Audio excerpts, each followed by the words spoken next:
Joining us on KSHJ to talk about their beloved memories of Father Drew Wood, the pastor at St. Laurence Catholic Church, is Tom Madden and his daughter Siobhan Madden. They have been at St. Laurence, going to church there for roughly 2 decades, and also have a special story to tell us about what some call a medical miracle thanks to a blessing by Father Drew. Tom and Siobhan, thank you so much for being here. Appreciate your being here in the studio. Yes, of course. Why, thank you so much for having us here. It's our pleasure. Tom, I want to start off by mentioning that you and your family are from Ireland originally, came here to the United States, I want to say around 2003, looking for a nice place to go to church, and what, you come across St. Lawrence by happenstance? Yeah, the family's originally from Ireland, from a small place called Athenry. You've often heard of the Fields of Athenry, that song. We actually come from the parish of Athenry, and worked in an industry that you moved around a lot. We were working in Aberdeen, Scotland at the time, and through good family friends of ours that had moved here before we did, Bill and Kathy Rose, we got a lot of intelligence about school districts, and the parish was very, very important to us. So we had heard about St. Lawrence's, so that would tick the first critical box, and the school district was within the parish, so it really served our needs really, really well in moving in here and getting a smooth transition. And part of that networking, of course, was being able to become familiar with the parish, being able to find doctors, and we're become familiar with the teachers and all of the usual stuff that you take for granted. Because we were coming in here like teenagers. We didn't have a credit rating. We didn't have any of the usual things that one takes for granted when you're living here. And of course, for the girls, it's quite a transition. Siobhan's 2 sisters, Linda and Stephanie, they were changing schools as well, and we always spoke about it to be. It was always going to be an adventure. It was never going to be a house move. So everybody would get in the frame of mind of it being an adventure, and it made things a lot easier for their mom, Josie, in trying to shepherd and herd everybody in the one direction. Sure. So, Siobhan, then how old were you when you guys moved to Sugar Land area? So I was actually born in Aberdeen, and then when we moved here, I was 2 years old. You were 2 years old. So the transition was very easy for me. Right, because you have just memories, probably a lot of happy memories just growing up in Sugar Land area. Exactly, yeah. What do you like, Siobhan, about going to St. Lawrence Church? What do you think it is about that church that makes it... Well, probably a lot of happy memories going. Yeah, I feel like it's just the memories of just going there. I mean, that every Sunday going there, I was part of, going elementary school all the way through high school, part of their student life program. So just every day, or I guess every Sunday, after the 5 p.m. Mass, we'd all go across the street to the activity center, and, always have pizza, always Domino's, and then, we whatever the topic was for that week, we discuss it, sing songs, and just conversate and go into our small group. So it's just always been a part of my life growing up. It's one of the things I love about being Catholic is that we have Catholic communities all around the world, and they can help you get plugged in. Like you were saying before, Tom, try to find a doctor, try to find people that you can help network to find all of those things. And obviously, both of you guys got familiar with Father Drew Wood, a longtime pastor there at St. Lawrence, who recently passed away. Tom, what was it about Father Drew that you think made him special, likable? Everyone that I've ever talked to really has been happy with his being pastor, his ability to kind of be the leader of that community. It was just his ability to connect with everybody, particularly the youth. He really strived to make everybody welcome and connected with you just naturally in conversation.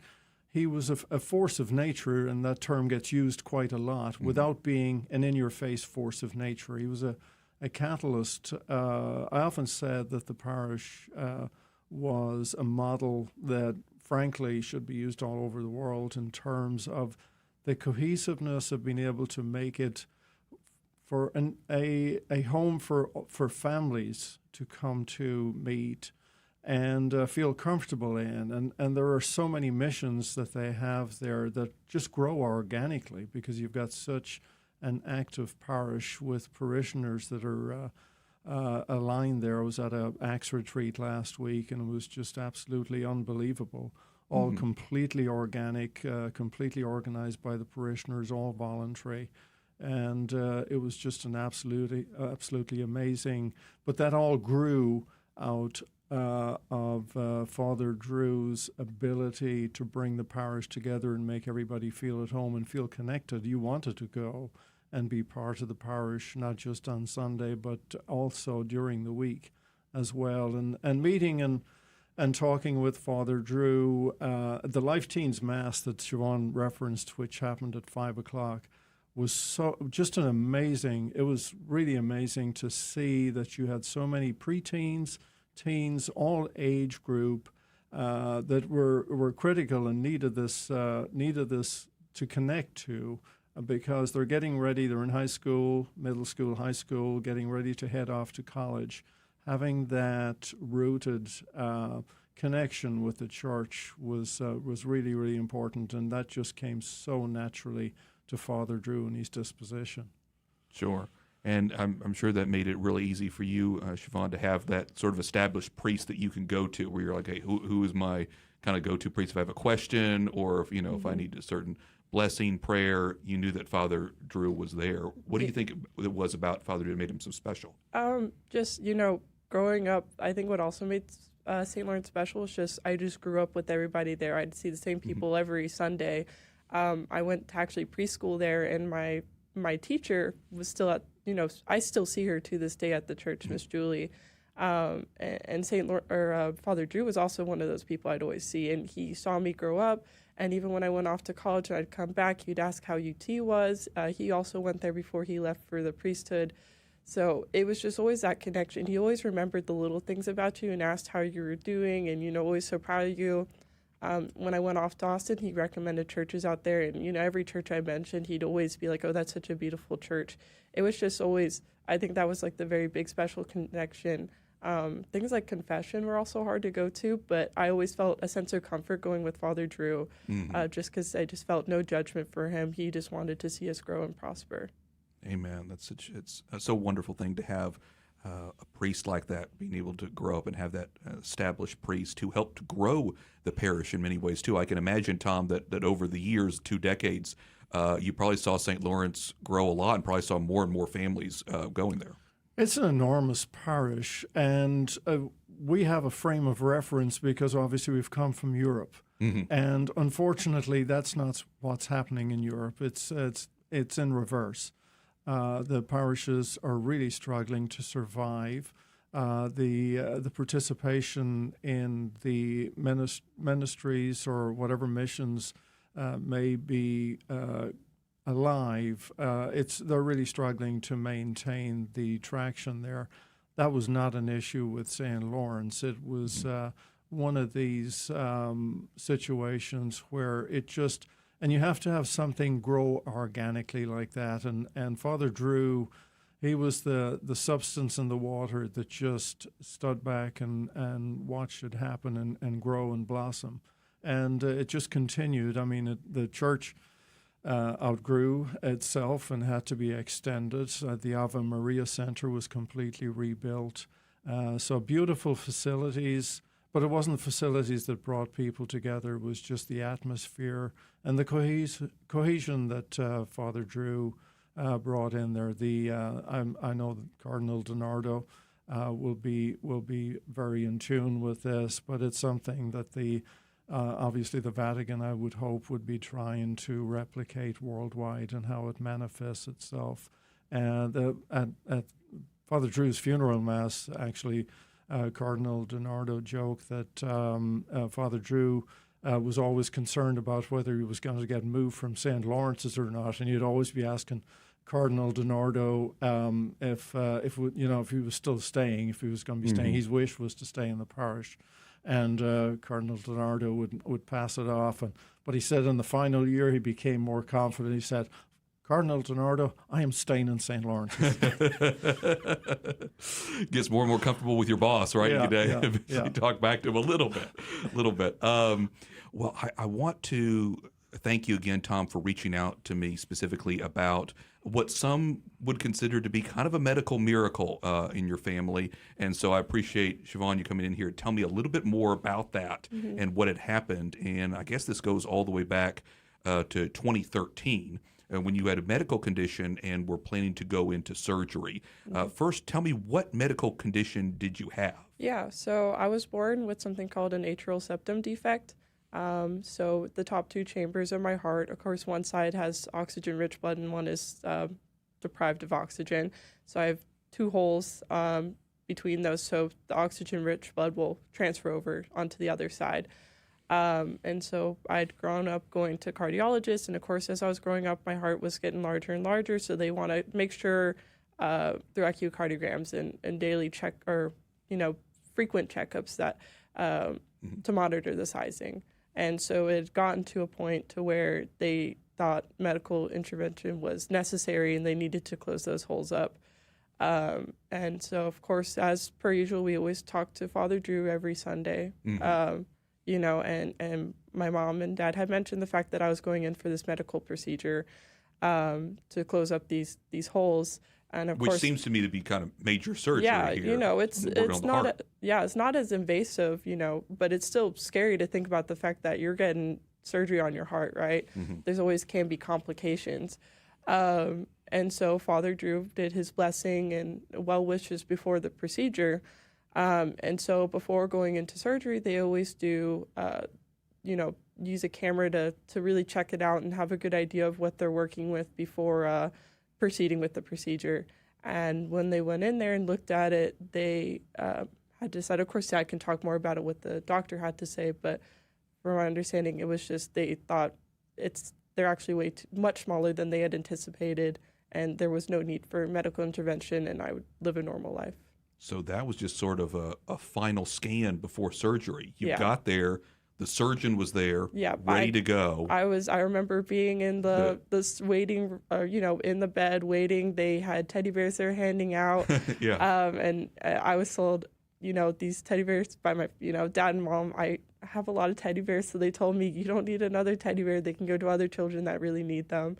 That's of course what I really remember. But yeah, I was all prepped, ready to go. Talking to anesthesiologists, everything. So we were ready to roll that morning. Then they come back and say the surgery's not needed. Yeah. Based on what they're looking at in the heart. That's incredible. So, Tom, from your vantage point, when that was happening in 2013, in the hospital, your daughter's prepped, ready to go, and I guess you're sitting there, waiting room, just being patient because the surgery is probably going to take a while.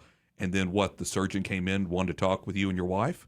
Yeah, we get in there, of course, at cockshout, as you always do for these procedures before sunrise. And they do, anesthesiologists and the team talk with us and Siobhan, walk through all the processes. And, of course, they say before they actually go in for the surgery, they're going to have one final orientation, as Siobhan said, to familiarize everybody with what was involved. And then the surgeon spoke with us and said, they would keep us updated periodically on the procedure.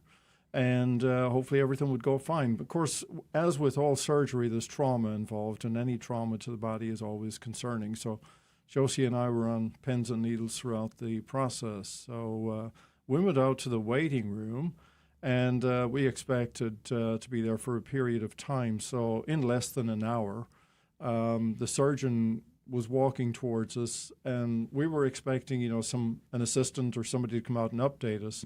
But the surgeon himself was actually coming out, and he kind of had a frown on his face, and he was so we're trying to read his face, and we're wondering what in the world is this about.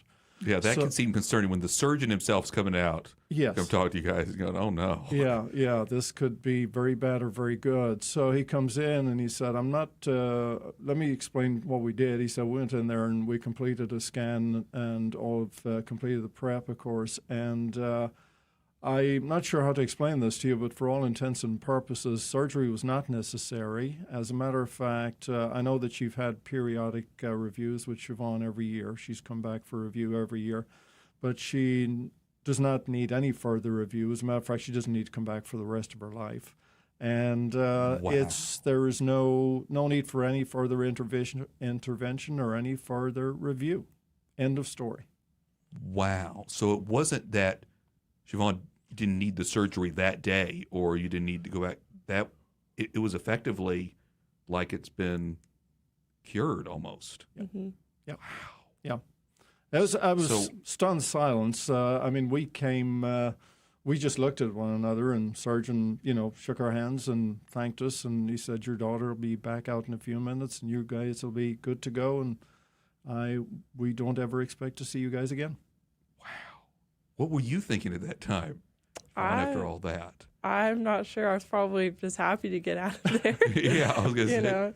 That that time, you were probably around 14 years old. I was 12. Yeah, 12, at the okay. time. So it's just, I'm in middle school. Yeah. Might have been a little happy to have missed school, so right, probably exactly. a little disappointed to go back. You're enjoying the teddy bears, Yeah, exactly. Wow. So, but now that I look back on it, it's great not to have any procedure done and to have the hole so small that they're not going to impact the way of my life, especially with the exercise and, I'm no limitations. So you haven't had to go back. They haven't been like, we need to have another procedure or anything with the heart, basically. Mm-hmm. Wow, that's incredible. What was the reaction by Father Drew when you all talked to him about it? It was very interesting. It was typically modest. Father Drew, he knew about he gave us his the blessing, and we got back. Of course, we're so excited to be able to share this with him. Mm-hmm. And he'd almost exclusively ignore us then and talk exclusively with Siobhan. Mm-hmm. And his Father Drew's mom, I think, was of Irish heritage, so he had a great connection with the family. But it was very modest. That's fantastic. Glad to hear that there was no need of a procedure, and it was just on to the next family that he was going to talk with. Typically modest Father Drew. He was just happy that everybody was making the connection and there was a happy ending. Yeah. I'm still letting this story process myself because that's so incredible how a blessing could potentially be related to it. Do you think, Siobhan, that God has blessed you in your life? Yes. Yeah, of course. Of course, my family's, of course, supported me throughout my life, but I definitely could not have made it without my faith, especially definitely during harder struggles like in college and stuff like that. It's definitely been a way to carry me through. Yeah. And what about you, Tom? What do you think of all this about faith? We always talk to the girls. That's always a concern. But what you do is more important, or what you actually do is more important than what you say as a parent. And we would always say to the kids, especially when they went off to college, stay in contact with God, pray to God. When there's nothing wrong with you, be praying with Him all the time. Think of Him every day. Ask for His help in everything that you do, so that when you really need Him, He knows who you are, and don't feel like you're talking into an empty chamber when you're in trouble. A lot of people look for God when there's trouble. You need to have that emotional bank account long before then. But faith's been very important to us as a family. It has served us so well. Our two eldest daughters, both are married. Both our son-in-laws are just absolutely wonderful. Frank and John, amazing guys.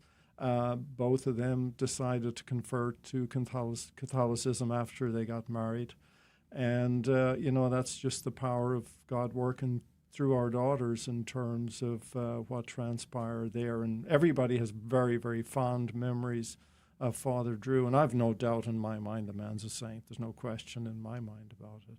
And, that's one of the reasons for being really happy to have the opportunity to share this with you. Sure. Well, I know that I'm sure Father Drew's looking down on all of us and smiling. You're going to say something, Siobhan? Yeah, I also see it as a sense of comfort to always know that He's always there for me. And, I always pray every day, especially on Sundays, as well as for everyone that has passed on. Now, unfortunately, Father Drew has been added to those lists of people that I pray about every day. But it's just nice to know that He's always there for me. And, everybody that has passed on and is in heaven are always there for me. So, It's incredible. It's an incredible story, and I love that touch of faith that the both of you have added to that story. It's wonderful, and hopefully it'll urge people to continue to pray, not only for those who have passed away, but for everybody, maybe people who are going to be undergoing a medical procedure, to continue to keep God in the loop. And Tom, again, I love that lesson of no matter where you are in life, if you're away from the parents, with the parents, just continue to pray and keep God in mind, Right. Because you never really know how he's going to act or do something to bring you guys, I imagine, bring you guys together. All the time, yeah. It really is important to us all as a family, and it served us well. God is watching over us all the time. Excellent. Well, like I said, appreciate the both of you coming in to share that story. It's been absolutely wonderful. Tom Madden, Siobhan Madden, thank you both so much for being here. We really appreciate it. Of course. Thank you for having us. Thank you, Wyatt.